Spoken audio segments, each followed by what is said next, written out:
Hej alle sammen, jeg hedder Laurits. Jeg hedder Jesper, og tilsammen så er vi Fyr og Flamme, og I er med på Good Evening Europe. Good evening, Europe!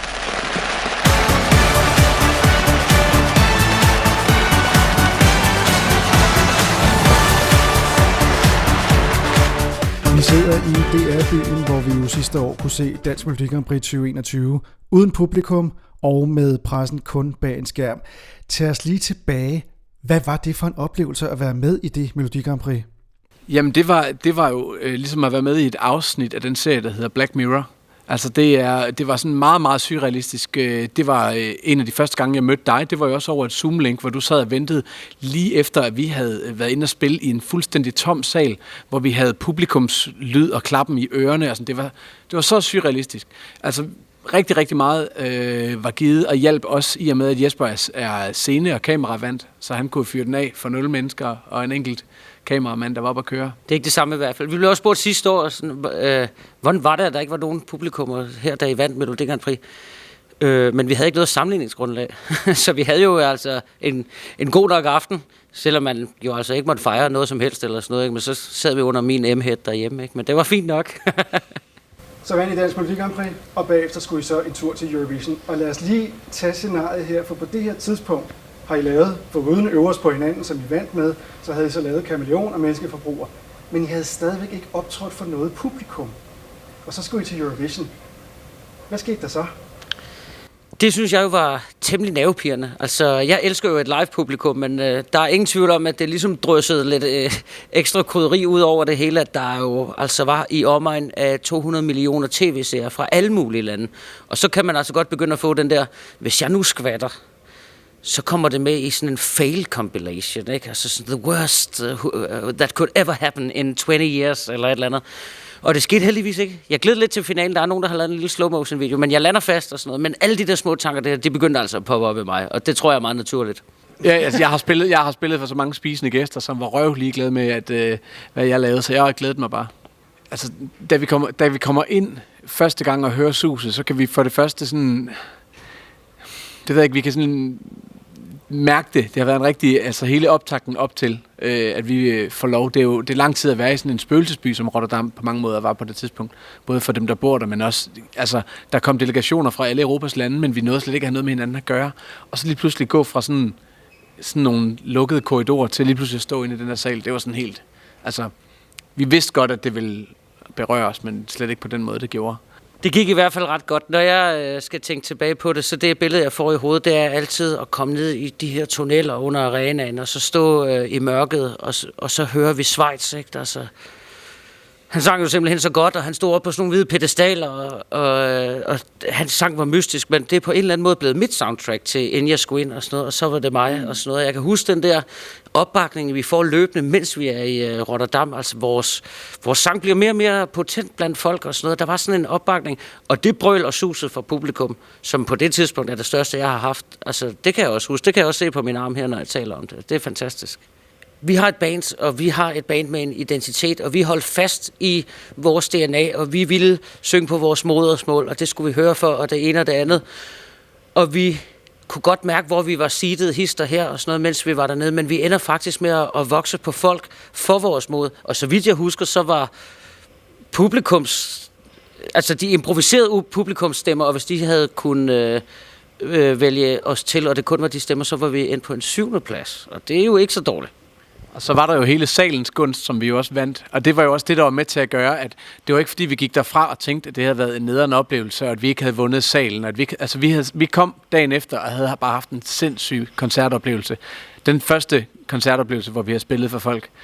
Det var det, der lidt tog røven på os og gjorde, at vi bare var stolte. Men altså, der skulle ikke være 2 meninger om, at vi ville have elsket at stå der om lørdagen også til alle i Eurovision fangrupperne. Det var vi helt vildt ærgerlige over os, men det er også bare svært at være fyldt op af 2 så modstridende følelser samtidig. Der er ingen tvivl om, at det havde været fedt at bevise, at vi med en dansksprogsang og så tæt på at komme i semifinalen, godt vi have bevist, at vi lå lige der. Altså, så vidt jeg husker, var der nogle ret få procenter, der adskilte os fra Finland. Og jeg tror godt, jeg tør at sige, at hvis Finland havde været ude, så kunne vores sang måske nok alligevel lidt mere, hvis vores originalitet var nået over i den sidste konkurrence. Men alt er jo, som det skal være, og det er jo så fint. For det første, så er måden, at jeg rent retorisk vi gengive en sang på engelsk meget mere upersonlig. Altså, jeg tør stadig den dag i dag våge at påstå, at det var gået os ildere, hvis vi havde sukket på engelsk. Jeg er ikke ret god til det. Det er en dansk sang. Jeg kunne ikke, uanset hvordan jeg venter drejet, se det anderledes. Nej, så handler det også om, hvem vi er som band. Det skulle ligesom se autentisk ud. Men der var jo som led i en aprilsnar, jeg ved ikke om det var jer eller ja, der lavede den her Dance Floor Amateurs fantastiske tekst. Måske handler det også om, at vi ikke havde forestillingsevnen til at se, hvordan den skulle løses. Det var der så andre, der gjorde. Men der havde vi jo ligesom taget beslutningen. Så der er mange grunde til det, men altså vi havde jo også noget kørende. Vi havde en plan for og en drøm om, hvad Fyr og Flamme skulle være, og så giver det så sig selv også, hvad det ikke skulle være. Så det var, der måtte vi jo selvfølgelig skuffe nogen. Omvendt, altså skulle vi nogensinde stille op igen om 10 år, vil vi så være lige så stedige? Det ved jeg ikke. Altså det kan være, at der er et eller andet, der ser helt anderledes ud. Fortæl lidt om den oplevelse, det var at komme fra Eurovision-boblen og så hjem og opleve det danske publikum, som I ikke havde fået lov til at møde inden Eurovision. Ja, hvordan var det? Altså, vi mærkede jo omkring Grand Prix og Eurovision et enormt boost i interesse for vores band, men det har jo 100% kun været på de sociale medier, og sådan, det var jo også i en periode, hvor hele Europa var ret stramt lukket ned. Så i takt med, at der blev lukket op, det passede jo ligesom fod i hose med, at vores første koncert, den nærmede sig. Så gik vi og snakkede rigtig meget om, hvem er det, vi skal spille for? Altså, hvem er det, der kommer? Og så vores debutkoncert var jo i Tivoli i slutningen af juni, mig bekendt. Og så viser det sig, at det er jo Gud og hver mand, og dem vi ikke kunne forestille os, og alle dem vi kunne forestille os. Så det var en ret overvældende ting lige pludselig at spille for rigtige mennesker, og ikke mindst for danskere. At se den glæde, der altså, det gav os, men også den glæde, der var derude blandt folk. Dagen efter Melodi Grand Prix, der satte vi en koncert i Storvægger til salg, og den var udsolgt på 1,5 døgn. Og det er fans loyalitet overfor de på det tidspunkt kun udgaven 3 sange. Og det er jo en koncert, der blev udsat, og lige pludselig så står vi der, og der var fyldt, og det brøl, da man kom derind, altså, var lige så meget værd som det i Høje Arena. Det var fantastisk. Altså, det synes jeg virkelig er fantastisk. Dagen efter Melodi Grand Prix, så vil folk altså også se Giraffen. Hvornår i den her proces tænker I, det er nu, vi skal lave den her plade? Den har været i gang i rigtig lang tid. Da vi var i Rotterdam, brugte jeg faktisk ret meget af ventetiden, som der jo også er, på at fjernmixe sammen med vores producer. Lægge sidste hånd på værket, fordi at sådan en plade skal være i gang noget tid før. Og være færdig før, at den så skal sendes i trykken i et eller andet fjernt Østland og tilbage igen. Så ret tidligt, da vi underskrev vores pladekontrakt året forinden med Universal, der gik vi ligesom i gang med at sige, nu udgiver vi nogle singler, og det skal så munde ud i, at de singler er med på en plade også. Og det var jo også lidt det, der var historien med Øverst på hinanden, at vi stod med 1 single kun udgivet, og så stod vi med 2 singler, Kameleon og Øverst på hinanden, og ikke vidste, hvad vi helt skulle gøre med dem. Så var der en, der sagde, hvad nu hvis vi udgiver Kameleonen nu, og så prøver vi at se, hvad der sker med Øverst på hinanden, hvis vi giver den til, eller sender den ind til Melodi Grand Prix. Så alting har været sådan meget planlagt, men også samtidig, altså, så ser vi, hvad der sker, ikke? Og så udgiver vi den her plade, og det er igen sådan lidt, det vi har vidst i lang tid, at vi vil udgive den, men hvad sker der så, når man udgiver en plade, ikke? Vi vidste jo ikke, at bare ugen efter, vi var ude og spille koncerter, så stod folk jo og kunne synge med på alle 10 sange, ikke? Det var jo sådan ret, også det er det, der sådan måske fremkalder som sangskriver meget gåsehud hos mig. Det der med at synge med på noget, som der er startet som sådan noget, en skrivebordsundersøgelse, og noget, man måske har flygtigt skrevet på en pølsebakke et eller andet sted, ikke? Ja. Så det er ret vildt.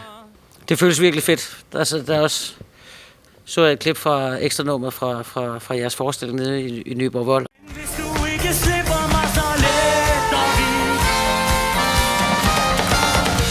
Ingen ved, hvordan man gør så. Lad os øve os på hinanden. Lige om lidt er vi 2 voksne. Du er kvinde, men jeg er mand. Hele gulvet er gået fra forstanden. Lad os øve på hinanden.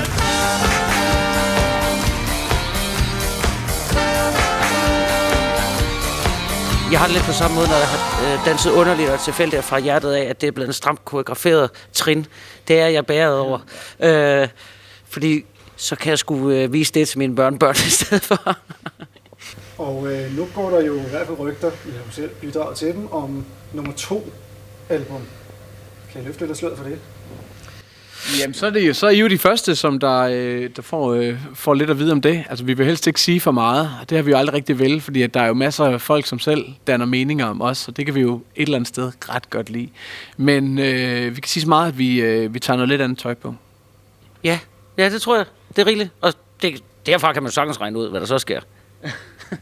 Der er noget i vente, og hvis man lige kigger på det... Jeg tror ikke, jeg er gået fra mig endnu i hvert fald. Nej, og hvis man kigger på billedet, der er på Instagram, så er det det er et prøvebillede. For at vende tilbage til det, vi startede med, nemlig Dansk Melodi Grand Prix, det er jo så nu igen her på lørdag, hvor I skal overgive tronen til en ny vinder. Har I hørt de 8 sange, der skal være med i år? Jeg har hørt dem, og det er jo paletten er jo virkelig bred, og det er jo lige præcis derfor, at jeg holder af Melodi Grand Prix. Der er virkelig noget for enhver smag, må jeg nok sige. Og der er den kønne sang, og der er den til diskoteket og sådan noget. Og så er der jo mange, der er dansksproget og sådan noget. De skal selvfølgelig være selv om de vil oversætte den, hvis de skal videre. Men det synes jeg er dejligt. Jeg har også hørt dem, og kender også flere af de deltagende. Ikke mindst Morten, som jeg har spillet og sunget med i mange år. Ja, det er jo bare mod den bedste vinde. Nu skal vi jo også lige pludselig deltage i showet, og også, selvom vi jo ikke har aktier i det på samme måde, så være med i hele den der buzz, der er rundt omkring det, ikke? Så det bliver vildt spændende. Man skal nok få suset igen i hvert fald. Og hvis I så skal give et godt råd til den kommende vinder af Dansk Melodi Grand Prix, hvad skulle det så være? Så vil jeg sige, hvis du har vundet Dansk Melodi Grand Prix, så vær klar til at gribe den bold, der er blevet kastet. Der er faktisk nogle muligheder. Giv dem noget at snakke om. Snæv med Norges artist på den lyserøde løber, ikke? Altså, det er det, folk de elsker dernede, ikke? Og så tror jeg ikke, at det indvirker en skid på dine stemmer, men det er skideskægt.